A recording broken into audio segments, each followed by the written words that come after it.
나눔가족 여러분 반갑습니다. 오늘 말씀은 12장부터 14장까지 욥의 친구들과의 대화 중에서 첫 번째 사이클의 마지막 부분에 해당합니다. 오늘부터 이어지는 욥의 발언은 1차적으로는 소발의 말에 대한 응답입니다. 그러나 동시에 이것은 또한 욥의 모든 친구들에 대한 대답이기도 합니다. 욥의 친구들은 욥이 겪고 있는 일에 대한 적절한 답을 욥에게 제시하지 못했습니다. 친구들은 한결같이 인과응보의 교리를 들고 나와서 그것이 옳다고 주장했죠. 엘리바스는 자신의 말이 하나님께 받은 것이라고 말하고, 빌닷은 자신의 말이 선조들의 지혜와 전통 속에 있는 것이었다라고 말했습니다. 소발 역시 지혜의 오묘함을 말하면서 인과응보적인 지혜를 옹호했습니다. 그래서 욥은 이제 직접 하나님과 말하겠다고 합니다. 이어지는 욥의 발언들은 반은 친구들을 향한 불평과 대응이고 나머지는 하나님을 향하고 있습니다. 욥이 대답하여 이르되 너희만 참으로 백성이로구나. 너희가 죽으면 지혜도 죽겠구나.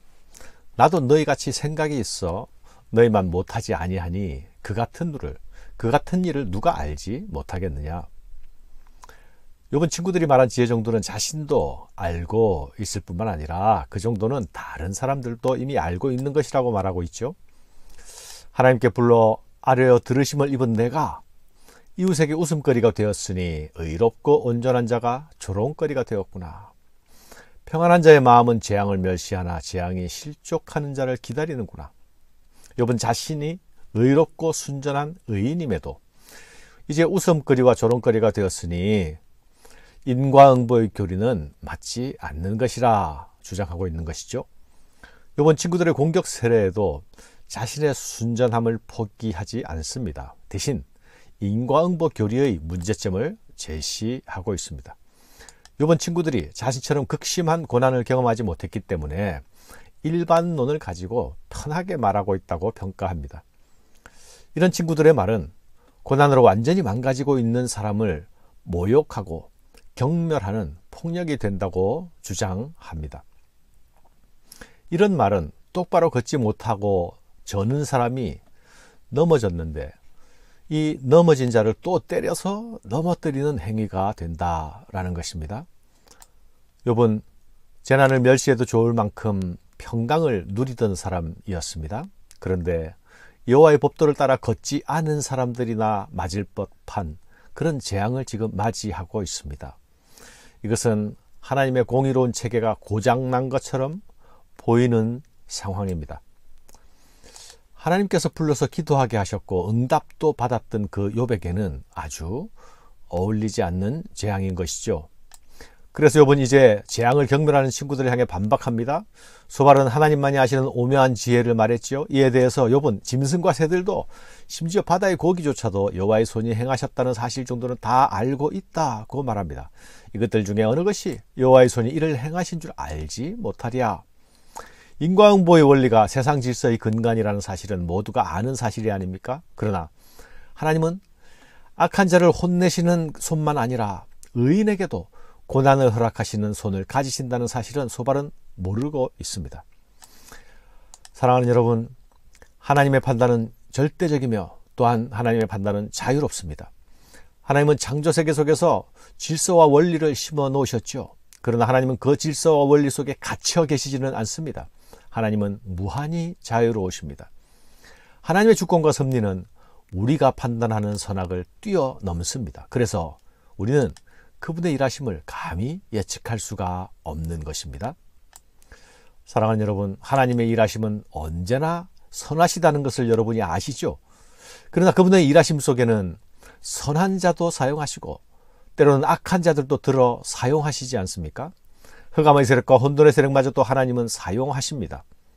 그분의 일하심은 우리 인간의 예측 너머에 있습니다. 그럼에도 불구하고 우리가 성도들이 불안해하지 않는 것은 하나님의 모든 일이 그분의 손 안에서 모든 것을 선으로 바꾸어 내시는 분이기 때문입니다. 하지만 우리는 그 모든 결과들을 볼 때까지는 그분의 일하시는 손은 뜻을 알지 못합니다. 이 대목에서 창세기 50장에 요셉의 말이 생각납니다. 50장 19절의 말씀이죠. 요셉이 그들에게 이르되 두려워하지 마옵소서. 내가 하나님을 대신하리이까? 당신들은 나를 해하려 하였으나 하나님은 그것을 선으로 바꾸사 오늘과 같이 많은 백성의 생명을 구원하게 하시려 하셨나니. 이것이 하나님의 섭리죠. 당신들은 나를 해하려 하였지만 하나님은 그것을 선으로 바꾸었다고 요셉은 두려워하고 있는 형들을 달래며 말하고 있지 않습니까? 그러나 요셉이 일의 결국을 지금처럼 깨닫게 되기까지는, 이렇게 말할 수 있게 되기까지는 한사코 고난을 견디며 인내하는 과정이 이어졌을 뿐입니다. 늙은 자에게는 지혜가 있고 장수하는 자에게는 명철이 있느니라. 지혜와 권능이 하나님께 있고 계략과 명철도 그에게 속하였나니 그가 흐르신즉 다시 세울 수 없고 사람을 가두신즉 놓아주지 못하느니라. 인생의 경험이 많은 늙은 자에게는 지혜와 명철이 더 있는 것처럼 보이는 것 사실입니다. 그러나 실은 지혜와 명철은 하나님께 속한 것이죠. 그래서 이것을 인간이 절대화할 수가 없습니다. 우리가 아는 것들은 하나님의 지혜의 옷자락 끝을 잡을 뿐인 것입니다. 예측할 수 없는 하나님의 지혜는 모든 사람들의 예상을 뛰어넘습니다. 왕의 좋은 자가 맨발로 끌려가고 재판장이 어리석게 되고 제사장이 벗겨집니다. 하나님은 높이시기도 하고 낮추시기도 하시며 우리의 선악의 기준조차 넘나드십니다. 그분의 주권과 섭리를 겸허히 수용하며 살아가는 것이 곧 지혜가 될 것입니다. 사랑하는 여러분, 세상에는 상식만으로 이해되지 않는 일들이 얼마나 많습니까? 정의롭지 않은 일들이 공공연하게 일어나고 용납할 수 없는 일들도 여기저기서 도처에서 벌어집니다. 우리가 사는 세상은 이렇게 모순 가득한 곳입니다. 우리가 던지는 많은 질문들 중에는 이 생에서 해결되지 않는 것들이 많습니다. 그러나 우리가 주님을 얼굴과 얼굴로 대하게 되는 그때에는 모든 희미한 것들이 모두 분명해질 것입니다. 그러면 모두 이해할 수 없는 지금 우리가 맞이하는 상황들 속에서 우리는 어떻게 대처해야 하는 것입니까? 이해를 통해서 우리가 평안 가운데로 들어갈 수 없을 때는 믿음으로 평안 가운데 거해야 합니다. 하나님의 주권의 섭리는, 그 지혜는 언제나 선하게 작동한다는 사실을 우리가 믿어야 하는 것입니다.